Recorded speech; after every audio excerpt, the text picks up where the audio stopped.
Have you ever found yourself lost in translation during a meeting conducted entirely in English? Or perhaps you've been tasked to run one and wish you had a more precise command of the language to make your points land effectively. If this resonates with you, then you've landed in the right place. Welcome back, Advanced English Explearners, to our channel, your go-to resource for boosting your English language skills and turning you into a commanding, fluent communicator. But before we jump in, don't forget to smash that subscribe button and hit the bell icon to ensure that you're not missing out on any of our comprehensive guides and tips on language learning and professional development. Now buckle up, because we're about to take a deep dive into an essential skill for career advancement and self-assurance: running successful in-person meetings in English. Let's get into it.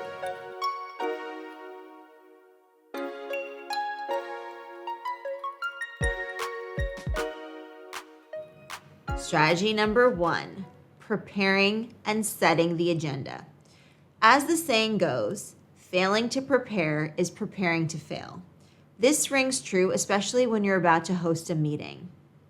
For example, kick off the preparation by sending out a crystal clear agenda well in advance. This may sound something like, "Dear team, please find attached the agenda for our meeting scheduled for next week. We will be focusing on X, Y, and Z. I encourage everyone to familiarize themselves with these points and be ready to share your perspectives." This not only sets clear expectations, but it also invites active participation. Let's look at another example. As you prepare, familiarize yourself with common phrases used in meetings. For instance, if you need to postpone a point, you can say, "Let's circle back to this at a later time." Or if you want to prioritize a topic, you can say, "Let's put this at the top of our agenda." Strategy number 2, opening the meeting. A meeting that starts on a high note often continues that way. For example, greet attendees warmly with a simple "Good morning, good afternoon, everyone. I appreciate you making the time for this important meeting today." Now, let's dive straight into the first point on our agenda. Let's look at another example. You can sprinkle in some positive reinforcement to encourage participation, such as, "We had a productive discussion on this topic last time. Let's continue with the same spirit." Strategy number 3, encouraging participation. A one-sided meeting is hardly productive. Facilitate an environment where everyone feels that their input is valued. For example, directly inviting colleagues to share their thoughts can work wonders.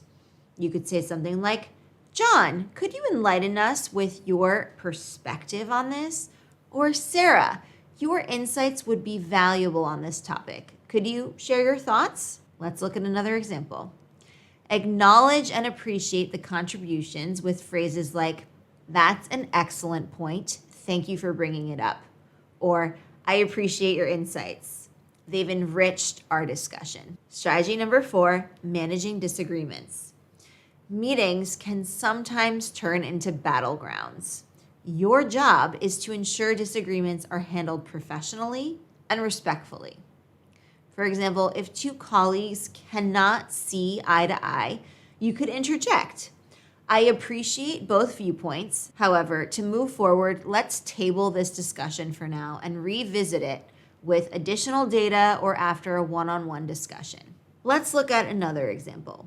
Promote constructive debate by saying something like, "These diverse perspectives are enriching our meeting. Let's continue to keep the conversation respectful and productive." Strategy number 5, summarizing and concluding.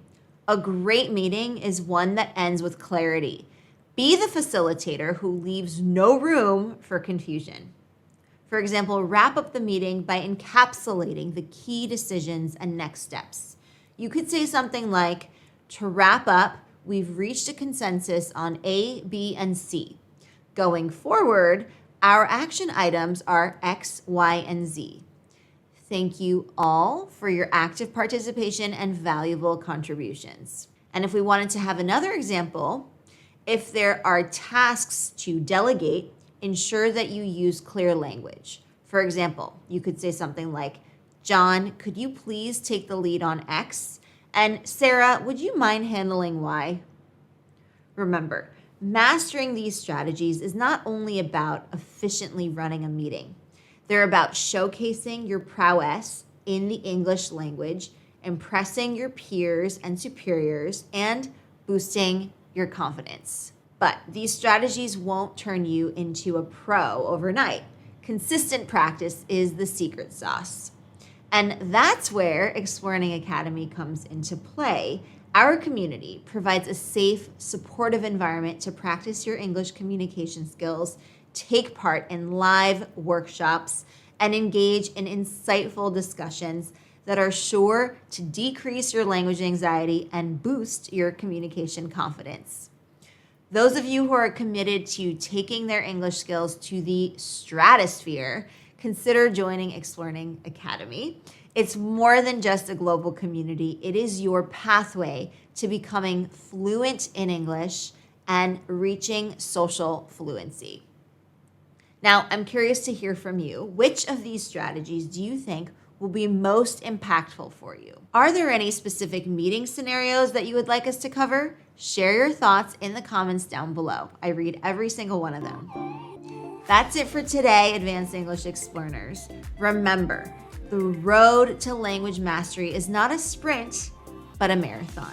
It's all about continuous practice, and you guessed it, more practice. So keep exploring, keep learning, and keep explearning.